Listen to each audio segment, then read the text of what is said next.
following is a Comfortably Zoned Radio Network production. Yo, Philly, how you's doing? Welcome to Philadelphia Baseball, past, present, and personal. I'm Bill Kashatus, your host on the Comfortably Zoned Radio Network. That paragon of baseball wisdom, Connie Mack, once said, pitching is 90% of the game. Maybe it was 75%. Who knows? That number has floated freely ever since 1910 when he made the claim. But one thing is clear. Mack valued pitching, especially hurlers like Christy Mathewson, who he considered to be the, quote, greatest pitcher who ever lived because he had knowledge, judgment, perfect control, and form. It was wonderful to watch Mathewson pitch, Mack added. That is, when he wasn't pitching against you, end of quote. Christy Mathewson is one of dozens of pitchers who New York Times baseball columnist Tyler Kepner features in his new book, K, A History of Baseball in 10 Pitches. It's a fascinating history of the national pastime based on years of archival research and 300 interviews from Hall of Famers to contemporary stars. Tyler, welcome to the podcast. It's great to have you. Yeah, it's great to be here, Bill. Thanks a lot for the intro. You grew up in Philadelphia, a Phillies fan, and my guess is that you were born around 1975, which was actually the first year of the Phils' first glory era. So you would have been just 4 or 5 when the team captured their first World Series title. Any memories of that team? I know from your book it sounds like you remember the 1983 pennant winners better.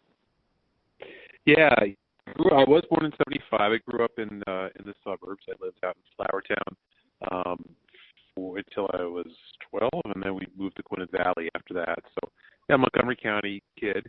And the '80 Phillies, I didn't see any games in '80. I was 5. I just don't remember it. But the '80 Phillies always had this aura about them, even though a lot of them had gone to other teams by the time I started following them in '82. Really, even by then, there was, Bob Boone was gone, and Luzinski was gone, and McBride was gone, and Lonnie Smith was gone, and Larry Bowa, and all these guys. Dick Ruthven was still there, but, most of the team, the guts of the team, Keith Moreland, they were all gone, but you still knew that they had been on the '80 Phillies because their names were on the pennants that everybody still had, and there was just such a halo around all those guys. So I had all the baseball cards from that year, and I knew all the stories about that year, and luckily there was still enough of a team that they could market themselves in '82 as baseball's best. So that was like the official Phillies team slogan, baseball's best. And when you had Mike Schmidt and Steve Carlton, Pete Rose, Tug McGraw, so a lot of great personalities and a lot of greatness was still around there. And then, of course, you get to '83, and they add Joe Morgan and Tony Perez, so there's some more Hall of Famers, and they make the World Series, and that, to me, was the most exciting, happiest moment of my childhood, was seeing them beat the Dodgers in the LCS to go to the World Series. And even though they lost to Baltimore, it was still so exciting when I think about it still all the time.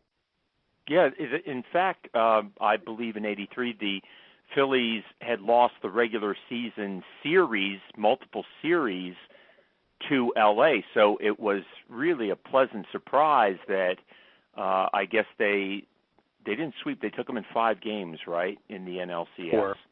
Four was it? 3 games to 1. 3 games to 1, right. They won the opener, and then they lost game 2. Fernando beat John Denny, and then they came home and they won 7-2 back-to-back nights. They had Charlie Hudson had a complete game in game 3, and then Carlton and Al Holland finished him off in game 4. Gary Matthews hit some home runs, and Sixto Lozano and Mike Schmidt. And it's just, it was, the third game was in the afternoon. Pushed it back, actually, because there was a big accident in the Schuylkill. And I remember getting there early and just waiting for it to start. And then the fourth game was at night, and I was in left field for game 3 and behind at first base for game 4, and then I remember I went to game 4 and 5 against the Orioles in the World Series, the day game, the last day game in a National League ballpark in the World Series, if you can believe that. And then game 5 was the twilight start, and Yeah, they lost him obviously, but just to have the chance, just to have the chance to see how it all played out was great. And then they didn't make it again. They weren't really relevant again until I was a freshman in college at Vanderbilt, and I kept flying back to go to the a couple of the Atlanta games, games 1 and 2, and then 3, 4, 5 against Toronto. So, yeah, I can give you chapter and verse on the Phils pretty much from 1983 through 93, and then I interned for them in 95 as in the PR department, and then I really began my career in newspapers and everything after that. But I was around the vet a lot because I published a little baseball magazine when I was a teenager, so I got to do a lot of interviews and be around the whole Philly scene there in the early 90s. Now, your favorite player was Steve Carlton, and yeah, he's featured prominently in your book. I mean, somehow you managed to score an interview with him. You're one of the few people, if not the only person, who accomplished the impossible, getting Steve Carlton to talk. What impressed you about Lefty? He just seemed larger than life to me. I mean, from a pitching standpoint, I loved the strikeouts. I loved the power, and I loved just the majesty of the way he threw, the wind-up. It was very distinctive. I could imitate it in the mirror. I was left-handed in the mirror. I'm a righty. But I remember there was a little mound down the first base side that as far as I could tell, it was basically used for two things. It was used for Steve Carlton to warm up on, and it was used for the Fanatic to pop a wheelie on his way back to the right field corner. That's right. And you remember the vet? Yeah. Yeah, and so I would go down there if he happened to be pitching that day. I would scramble down there to the front row and get as close as I could to watch his warm-ups, and he just seemed like a god, like he was made out of marble or something. I mean, he was, and then he'd go out there, and he was the kind of guy to go. He was the last pitcher to throw 300 innings. To me, I mean, this is the best way to put it: the first to win 4 Cy Youngs and the last to throw 300 innings. So that to me, that says everything. He was dominant. He was durable. He struck everybody out, and there was an air of mystery about him because he didn't talk to the media. Mm-hmm. Mm-hmm. Yes, he is prominently featured in your first chapter on the slider, which was his signature pitch.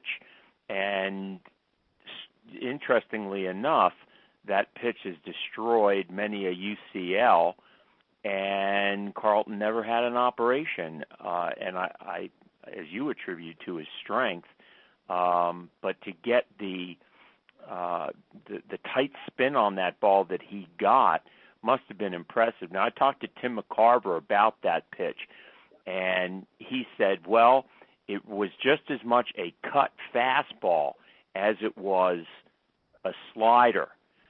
So I guess he had a throw and turn or turn and throw motion to it that cut through the strike zone.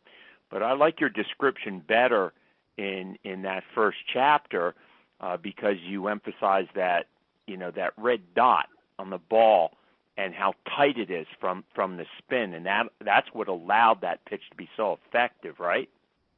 Mm-hmm. Yeah. I mean, hitters will say if you see a bigger dot, a big circle coming at you, it's much easier to see and to be telegraphed by the pitcher. But if it's just a real itty bitty dot, like Carlton said, you might not be able to see it in time, and it looks like a fastball until it's not.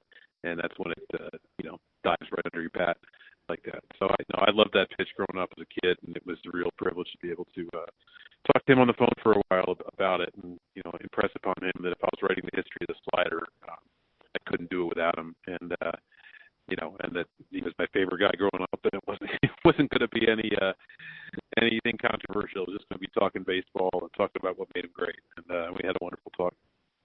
Now, you attended Germantown Academy. That was in, the 90s, early 90s? Yeah, well, I was a GA from second grade in 1982 all the way up to graduation in 93, yeah. Okay, so was Tyler Green the coach there when you were playing baseball there? No, he was a first-round pick during my high school years. People used to call me Tyler Green sometimes because I was a pitcher too, a little bit. But no, he was not there then. Okay. Yeah.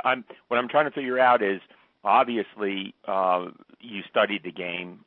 You're a scholar of pitching. It's very clear from the book. And you also pitched. So, which is did you develop your passion for pitching just playing baseball, or was it the research? How did you develop the passion? Well, I mean, I loved to pitch as a kid because that's what Steve Carlton did, and that's what to me was the most interesting position on the field. I'm not saying I was great or anything. I mean, I pitched a little at GA in high school. I didn't pitch against I didn't pitch against PC, Malvern, Chestnut Hill Academy. I would pitch the non-league games. But I got a handful of games in there and some wins. And it was funny because Greg Gross, it was funny you mentioned Tyler Green because he was not the coach at GA, but Greg Gross was the coach at Malvern. So that was kind of Malvern, right? Yeah, but no, I mean, I was attracted to pitching because you have the most control. Ball's in your hand, nothing starts until you decide what to throw. And I love the mental challenge of it. I loved throwing curveballs, and I loved being a control pitcher. I was basically, and still am when we play media games against Boston. I'm very much a control pitcher. I don't throw hard, but I can put it where I want to generally, and I have a curveball, and so that just keeps you a little bit off balance. And when I play now, again, I'm not trying to oversell it. I have not very little athletic ability, but I play against other sports writers twice a year, once at Fenway Park and once at Yankee Stadium. So the venues are pretty cool, and I pitch because I'm hittable and I throw strikes. So it's still pretty fun. I'm trying to place where I was at that time. You're bringing back some memories when you talk about Gross at Malvern, because I coached for Jimmy Farrell at Episcopal Academy in the early 90s and then into the 90s for Rick Meller at Penn Charter. And that's where I was cutting my teeth as a pitching coach at that time. And I'm reading your book and I'm saying to myself, this guy missed the boat. He should have been a pitching coach. I can't. Well, that's the thing, though. I really wanted to make sure that I focus on what I'm good at, and I can't tell you how to pitch. I mean, I could have some ideas, but it's only from the guys who I interview. I mean, I'm a storyteller and not a coach, so I wanted to make sure that it was not that no one would view this as an instructional how-to guide, because whatever little athletic career I've had is nothing compared to what real pitchers know, and they're the ones who should be teaching it, not me. But I can tell you the stories, and those are fun to tell. But thank you though for thinking that. No, I learned a lot from the book, and I do think for advanced pitchers, I mean, the high school and college age pitchers, you do, I mean, get some quotations in there about how especially pitchers from the the more modern era through pitches, and I do think it is in a way an instructive book, and instructive not only in the sense of maybe how to throw some of these pitches, but also which pitches to stay away from, to maintain a healthy arm. But you're right. I mean, you are a storyteller. You began your sports writing career as a middle school student at GA. You wrote in your book that you, quote, started jotting down your thoughts and opinions about the game, copying the pages and stapling them into a magazine, and that between 1988 and 1995 you published 11 issues a year, every month except January, so you could study for exams. Tyler, How did you market the publication, and how many subscribers did you have? How did you get into that business side of it? Yeah, we marketed it basically through dumb luck, really. I mean, and I mean that because we had a handful of subscribers, around GA, but what I did completely naively was I sent it to a bunch of sports writers and sportscasters whose work I admired, because I wanted feedback. I wanted to get better. I wanted to know what they thought. I wanted to show them I was doing what, I was starting to do what they were doing, and that, how could I improve? And so many of them, Jason Stark in particular, were really, really helpful. Bill Lyon was very nice, Bob Kashatus, but the one guy who saw potential as a story was George Vesey of the New York Times, who I ended up working with. And George thought it was cute and showed his editor, and the New York Times wrote a little story on on me in November of 1989, and they published my address and how much it costs to subscribe. So we started getting subscriptions. We started getting checks from all over the country. And then I also learned about the media because, once there's a good story out there, everybody kind of wants to do their own version of it. So I was doing a lot of interviews, TV, print, everything, and a lot of those, that free publicity, particularly in Sports Illustrated for kids, that increased our subscriber base into the, probably I think at our peak we had 500 or 600. So, we retained a pretty good amount of them. I just ended it when I was in college because it was a great time to end it. It was during the strike. I was becoming sports editor of the paper. I was starting my sophomore year. I wanted to have more of a, life. So I stopped it during college. But yeah, it was a great run. We did 64 episodes or issues in total, and interviewed a lot of the stars of the National League and even some American League. I'd go down to Baltimore, in spring training once or twice to do some interviews too. So yeah, it was an amazing way to spend your teenage years. Well, it really is impressive because, this is before online publication got really big. I mean, this is late 80s to 90s, and, online journalism was not as big, anywhere near as big as it is right now, and still you're turning out 11 issues a year and churning this thing out. I mean, my God, imagine what would happen if, you were writing that thing in the 2010s. Starting. Yeah, it'd be a website, it'd be a blog or something. Yeah, but, yeah. Back then it was just there were magazines, and that's what I loved. I loved Sports Illustrated. I loved Naked Baseball Card Monthly. I loved Baseball Digest. I mean, I was a big consumer of newspapers and magazines, and so I wanted to do it myself. And then do artwork, or have my friends do artwork, and have fun drawing the logos and the uniforms of teams for the guys on the cover or the headlines, and just trivia games and opinion pieces and features, and it was just anything I could any way that I could express my feelings for baseball, whether it was baseball cards or coming up with trades or debating whether there should be a interleague play or the DH or wild cards in the playoffs, or all these issues that were on the table back then. We went at it, and it was a lot of fun. Now, there was another Phillies legend, one who you came to know personally. It was Tug McGraw, the colorful closer for the 80 Phillies. Tug actually interviewed you for a human interest feature when he was working for WPVI-TV in Philly. Tell us about that experience. What was that like? That was great because Tug, at the time, was with Channel 6. And so I'd see him when I was doing interviews down at the vet. And he was, of course, just, as everybody remembers him, just super nice and engaging and funny. And so they decided in I think it was the off season, just to do a human interest feature on this kid publisher from Gwinnett Valley. So Tug showed up at GA and picked me and my brothers up in a Porsche, which he later said he didn't even remember having a Porsche, but he was leasing it for a couple of days or something. I don't know. I was lucky to get to ride Tug's Porsche and the few days he had one. And Tug was great. He always used to say, like, yeah, I've got a son. When I told him I was going to Vanderbilt, he's like, oh, I got a son in Nashville. He's going to be a big country music star. And I'm like, sure, how many people say that? And he was right. Tim McGraw turned out to be a pretty big deal. But, so he was great. But yeah, I'll never forget in the drive up to my house. And it was December because we took a picture with him in front of the Christmas tree. But we were following my mom in the car, and he goes to me in the back seat. He goes, "Hey, is that Joe in front of us?" And I said, "Joe," and he goes, "Joe Mama." I just thought it was so silly and so funny, and I get my own kids with that joke too. Sometimes I always smile because it was Tug's silly line, but he was just a guy who he knew how to make fans, and he knew how to keep fans because he just had such a endearing kind of spirit.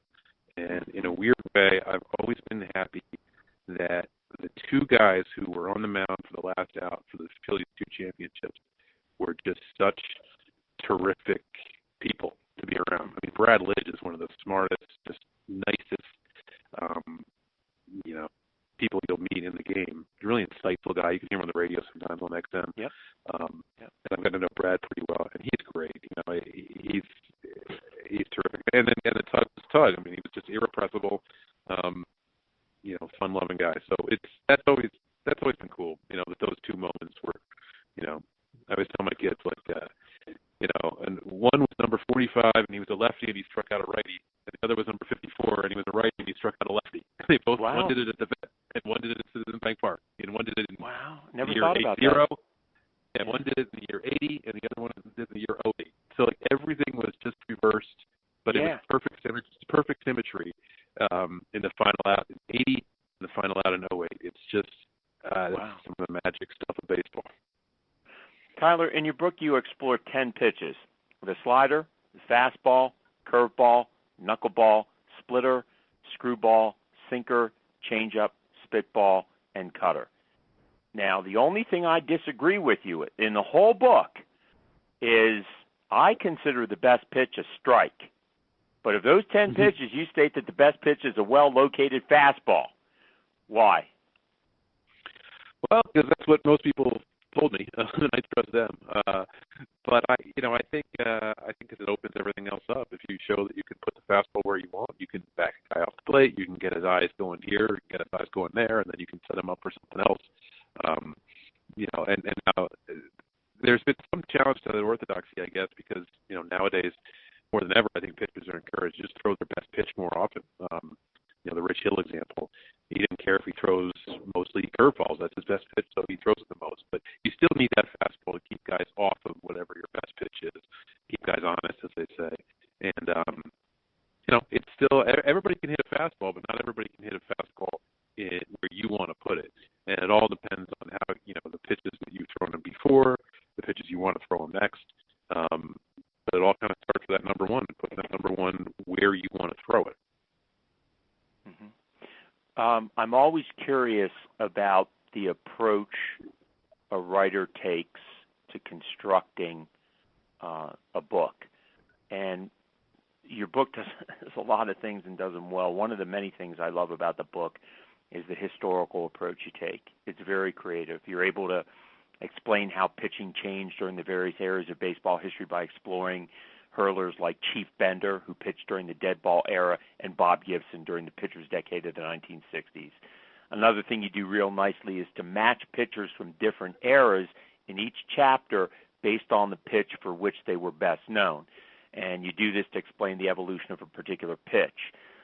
For example, in the chapter on the screwball, you highlight Christy Mathewson, who pitched during the early 20th century and threw a fadeaway pitch, which was the earliest form of the screwball, and then Tug McGraw, who appeared to have perfected the art of throwing that pitch in the 70s and the 80s. Tyler, how did you come up with that approach? Well, I just,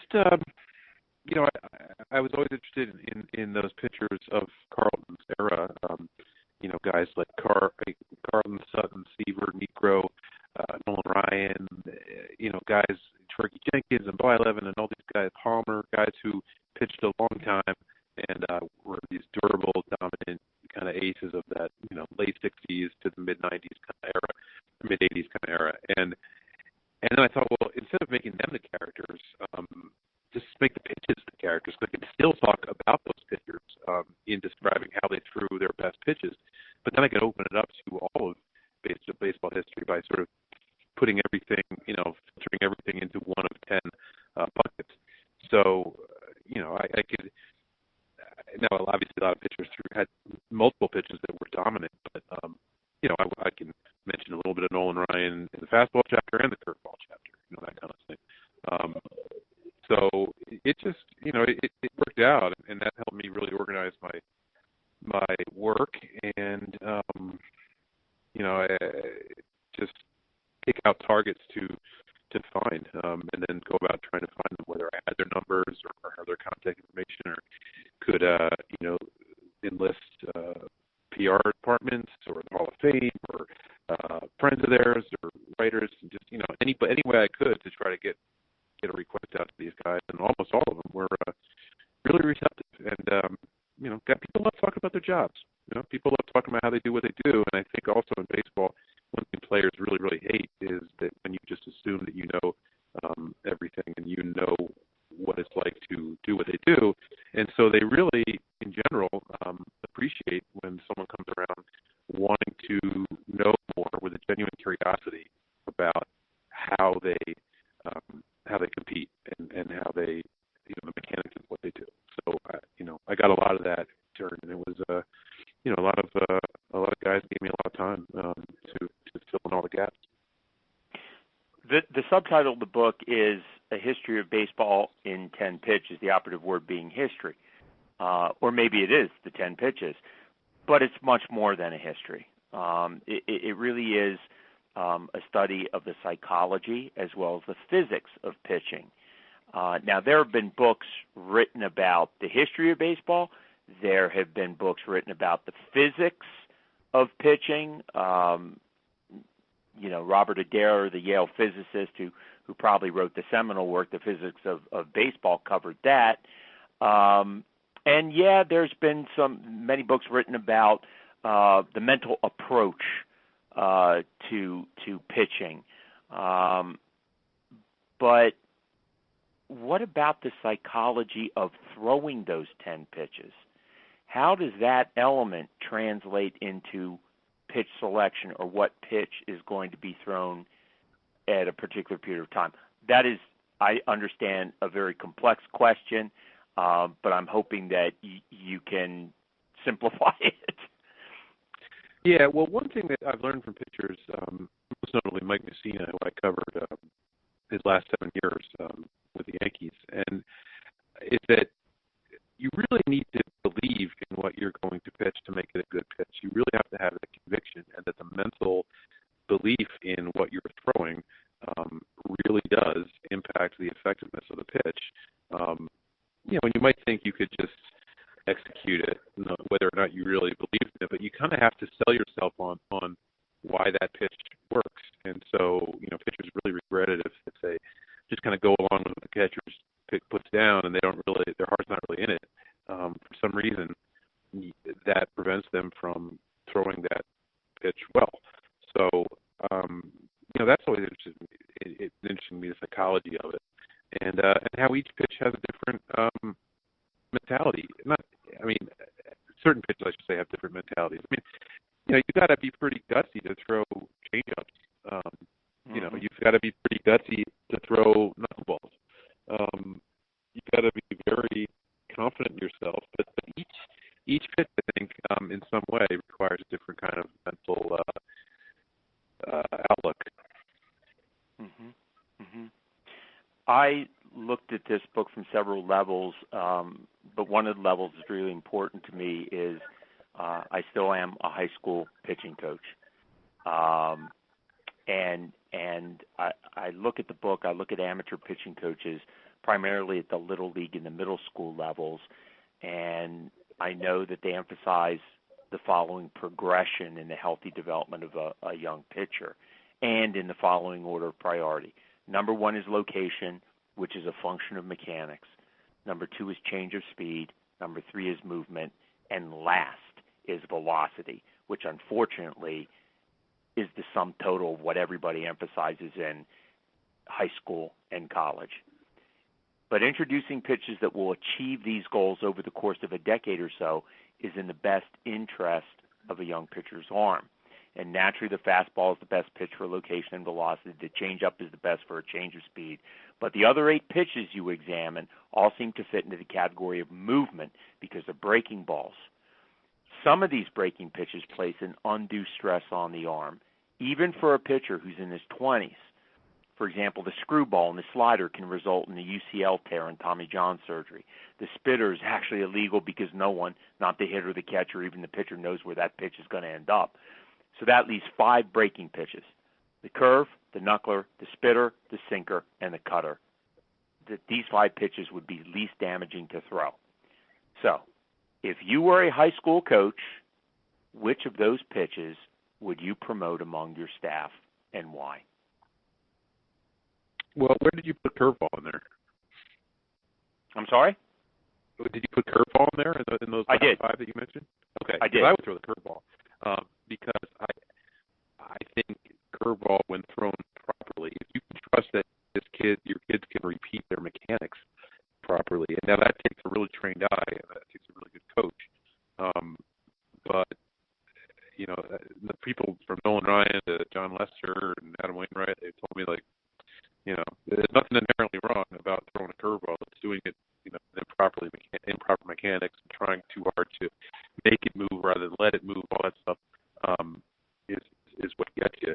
So I think the curveball is actually can be a very healthy pitch for you, especially if you learn it young, so you learn it properly. Wainwright said the terrible things when you see people try to learn it, after they've, sort of established the way they throw, because the curveball's different, because, you're throwing the ball, with the ball sort of pointed toward your head rather than toward the pitcher. You're trying to get top spin rather than backspin on it. So it's different. It's very different to throw, but I think it's a great way to contrast with your fastball, and it's a great way to dump it in for a free strike sometimes. Because the hitter might just take it, freeze on it. So I think I've always found the curveball easier to throw too than the others. The others require a little more finger manipulation and subtleties of wrist movement and where you hold it. Curveball a lot of times just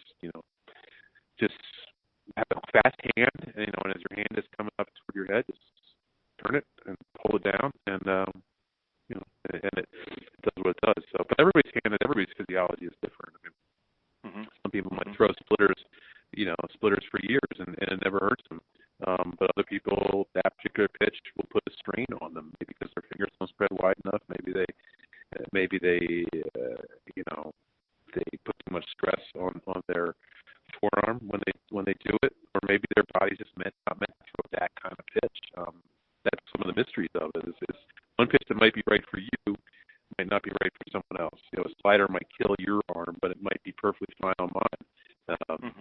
Bobby Ojeda couldn't really throw curveballs, sliders, and stuff, but his changeup was great. He didn't feel anything on the changeup, so it's different for everybody. If you feel pain on something for whatever reason, the screwball maybe, just stop doing it. But if you're doing something properly and you don't feel any pain, I don't think that it's inherently a bad pitch.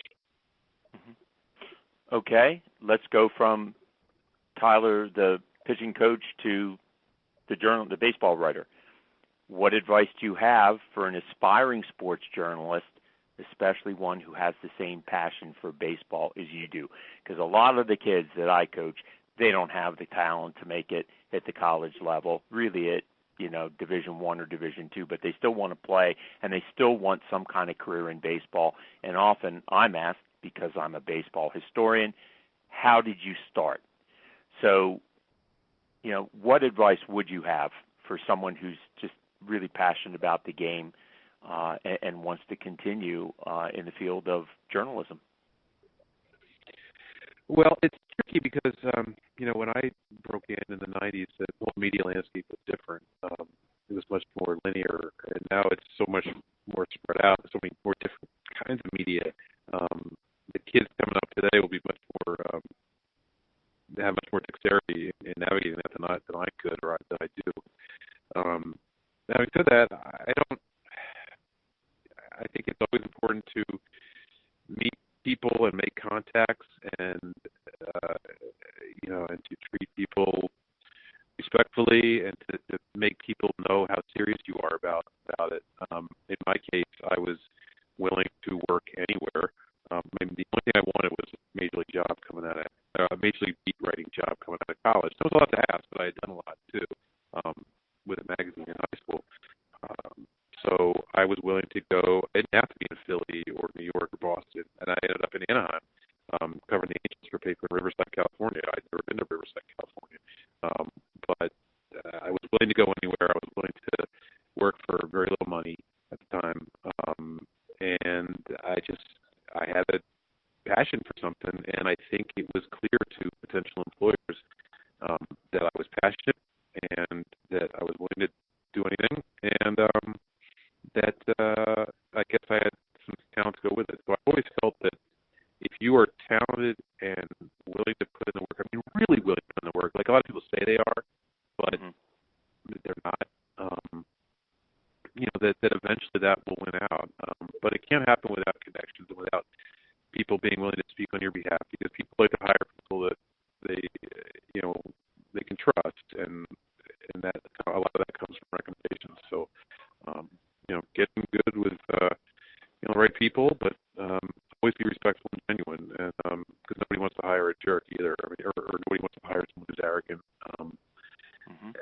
The interpersonal skills and the connections really go a long way. You just think about the people who are doing the hiring. What do they want? They want someone who's talented, who has runway, as they say, to get better, and willingness to work hard, and to just be a good guy or girl. So, try to think like an employer would think, and just try to make it happen. But as far as specifically where to go or anything, I don't know. I'm very lucky to not have had to change jobs in 20 years.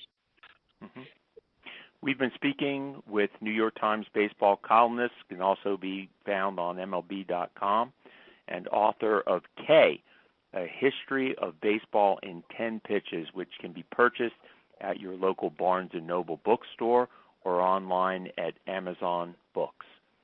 Tyler, thanks for being with us and for writing such a creative and fascinating history of the game in the context of 10 pitches. I wish you continued success with the book and with your career. Thanks very much, Bill. I enjoyed the conversation. Really do love baseball and love Philadelphia baseball, and it's just a pleasure to join you. Thanks a lot. Thank you, Philly fans, for tuning in. See you next week for another podcast of Philadelphia baseball, past, present, and personal. This is Bill Kashatus, rounding third and heading home on the Comfortably Zoned Radio Network. The proceeding has been a Comfortably Zoned Network production.